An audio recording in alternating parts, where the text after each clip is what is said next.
Ce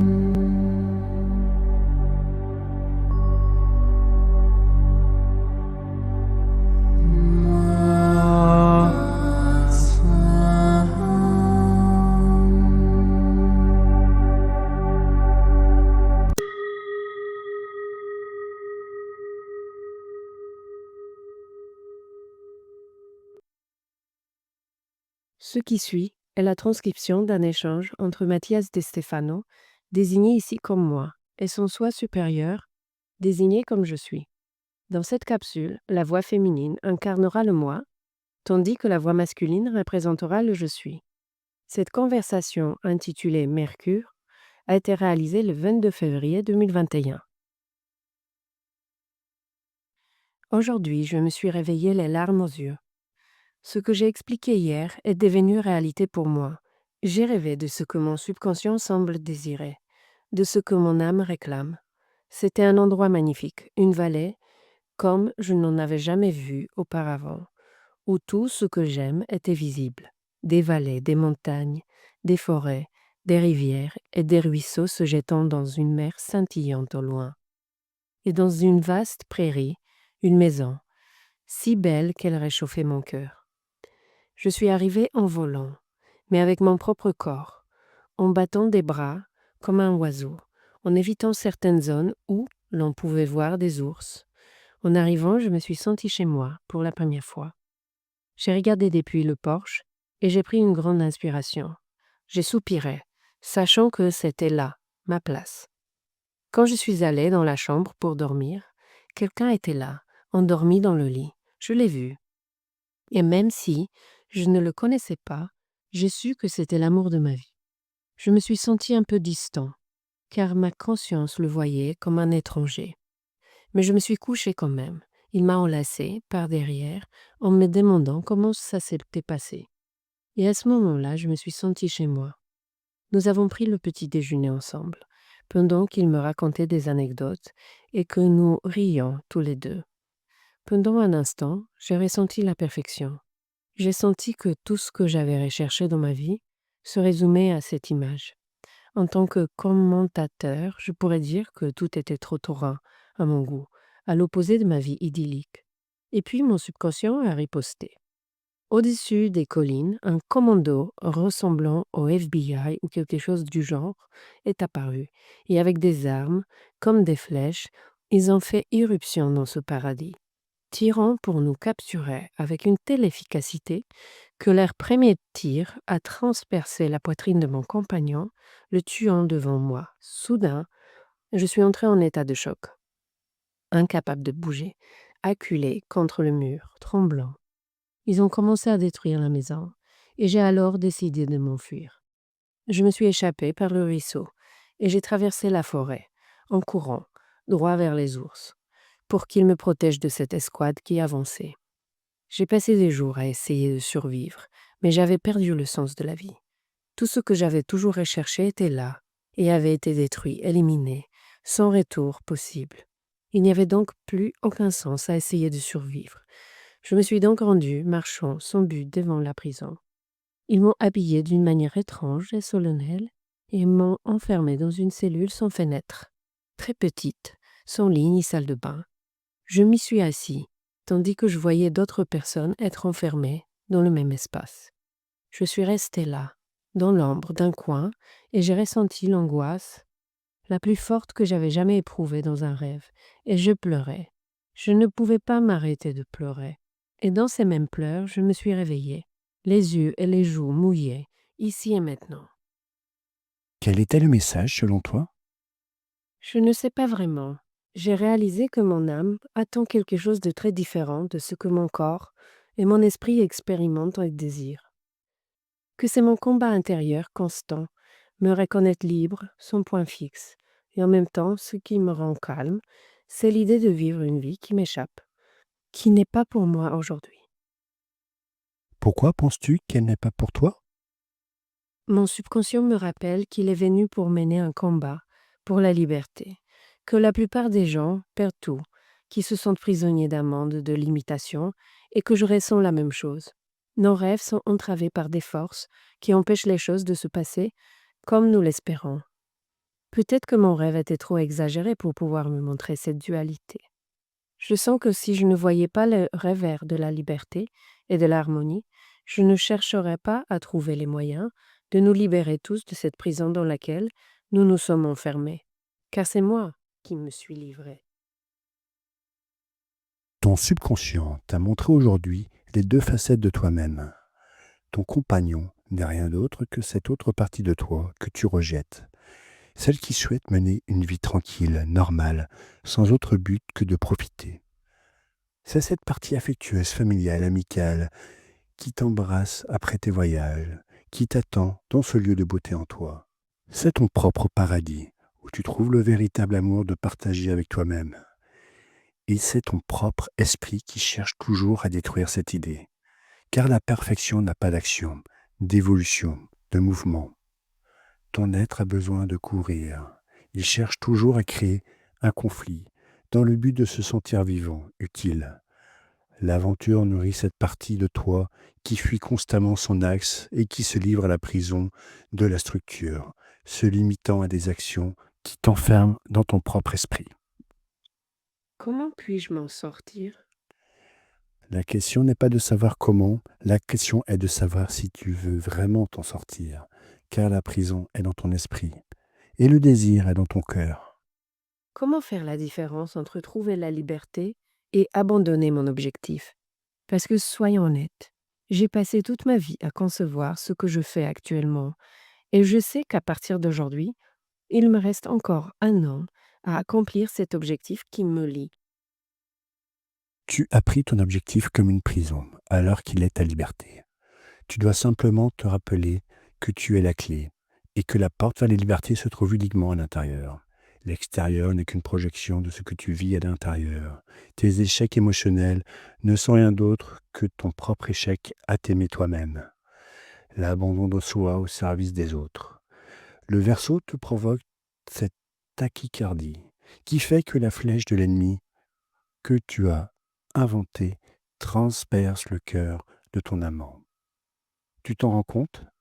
C'est toi-même qui t'envoie un message de l'au-delà, te chuchotant que tout cela n'existe que dans ton esprit, que la liberté n'implique pas de renoncer à quoi que ce soit, que la liberté n'est pas un abandon. La liberté, c'est se libérer du poids de ce que tu fais et de ce que tu es. La responsabilité n'est pas synonyme de porter un poids, elle est synonyme de savoir répondre. Maintenant, réponds-moi, es-tu capable d'être libre? J'ai du mal à l'écrire, mais oui, je sais que j'en suis capable. Et cette liberté sera remise en question encore et encore, tant que tu seras sur Terre, au moins 3 fois par an, Comment? lors des rétrogrations de Mercure. Mercure rétrograde est devenu un mantra pour expliquer les problèmes que nous avons.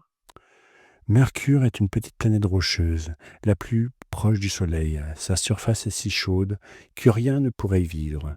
En raison de sa taille et de sa proximité avec l'étoile de notre système, son orbite est très rapide, effectuant environ 3 à 4 tours autour du Soleil pendant le temps que la Terre met pour en faire un seul.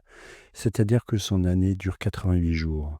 Au cours de cette période, il y a un moment où la planète semble avancer dans la même direction que la Terre. Mais alors que la Terre continue à avancer dans son orbite annuelle, Mercure tourne déjà pour terminer son année en passant derrière le Soleil, donnant l'impression, de notre point de vue, que la planète marche à reculons, qu'elle fait des pas pour revenir d'où elle vient. Rétro, retour, gradus, pas, marche. Toutes les planètes font cela, mais Mercure est la plus rapide. Et qu'est-ce que cela signifie? Pour la planète, cela ne signifie rien.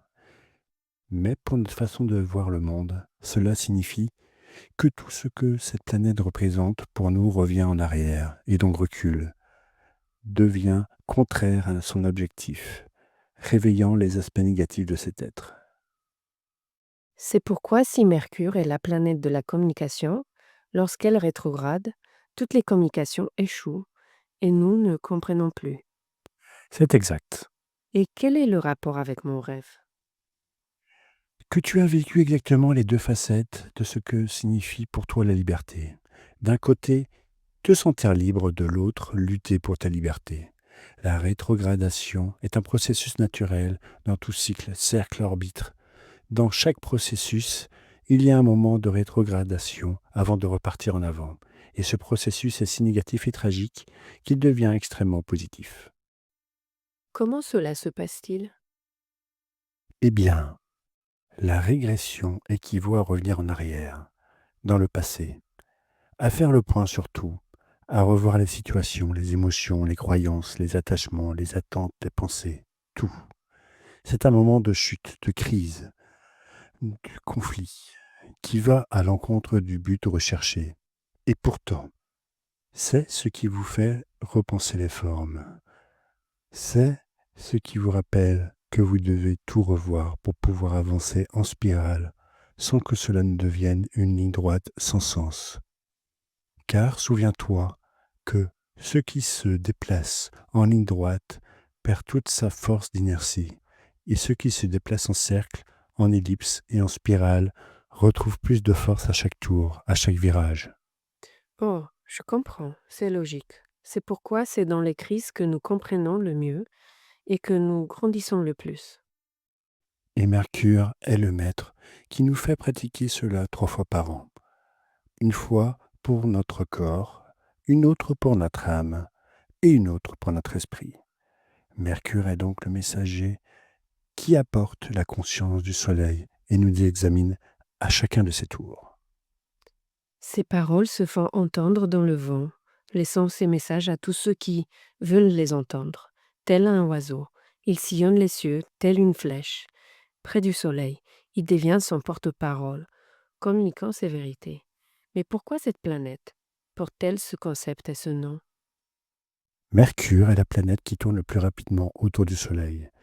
Et c'est la planète qui semble sortir du soleil et y revenir avec la plus grande agilité. Pour les anciens Indo-Européens et les peuples du Moyen-Orient, cette lumière dans le ciel était Naboo, le messager, script du dieu Marduk. Toutes les sculptures ont nommé ce monde, cette étoile errante, comme le messager du dieu soleil, en raison de son habileté à se déplacer pour porter ses messages et à revenir vers lui avec les réponses. Pour les humains, c'est sa vitesse qui lui a valu le nom de tous ceux qui avaient l'habileté d'être messagers ou marchands. Des voyageurs qui vendaient et achetaient, qui apportaient les nouvelles d'un village à l'autre. Dans l'Antiquité, les messagers étaient généralement des vendeurs ambulants, des marchands qui vendaient leurs produits sur les marchés, où les gens apprenaient toutes les nouvelles du royaume ou de l'empire. Là, les gens discutaient avec les commerçants et diffusaient ce qui se passait dans tout le territoire. C'est pourquoi les Romains appelaient ce dieu le marchand, du latin merx, mercis, marchand, qui avait la désignation étrusque pour un sujet, ius, rius, finit par être connu sous le nom de Mercurius. Donc le nom du dieu est plutôt une description. Tout comme le dieu grec Hermès, son équivalent, Hermès est le nom que les Grecs donnaient à Mercure, à Naboo, provenant du mot grec herma, qui signifie borne, un amoncellement de pierres indiquant un chemin. Ainsi les bornes indiquaient aux marchands et aux messagers où aller, ce qui faisait de Hermès l'esprit ou le protecteur des messagers et des voyageurs.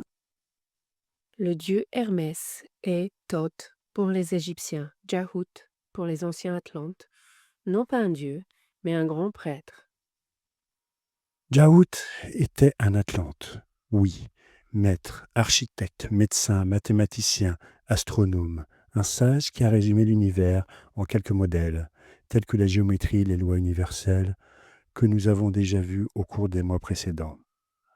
Comme il était le maître de l'écriture, son symbole est devenu l'emblème de tous les scripts et messagers, ceux qui avaient la sagesse de conseiller les dieux eux-mêmes. C'est pourquoi cette planète a reçu les attributs de ces sages de la Terre, montrant que lorsque cette planète effectuait ses cycles rapides, elle nous apportait avec elle ses messages de transformation et de révision constante. Telle est la planète messagère, la planète de la sagesse.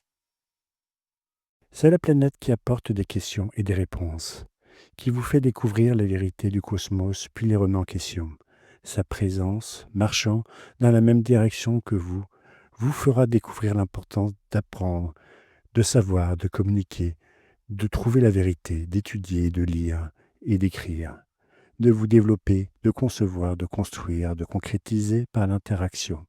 C'est la planète de la technologie, de l'innovation constante, volant rapidement dans les airs comme le Verseau. Mais lorsqu'elle va à contre-courant de votre direction, elle vous fera douter de tout ce que vous savez, de ce que vous dites, concevez, lisez, écrivez, apprenez. Elle brisera ce que vous avez construit et démantelera la technologie, vous empêchant d'innover sans avoir d'abord revu ce que vous avez fait jusqu'à présent. Et cette révision nous affectera chacun différemment, mais en nous faisant avancer 3 fois par an et reculer 3 fois de plus. 6 moments. Votre année humaine sera divisée en 6 aspects de Mercure, une trinité interne et une trinité externe. La trinité externe vous amènera à vous manifester par la forme, le son et la lumière, tandis que la trinité interne vous amènera à revoir votre sagesse, votre amour et votre volonté. C'est ce qu'on nous avait dit il y a quelque temps, n'est-ce pas? La préparation.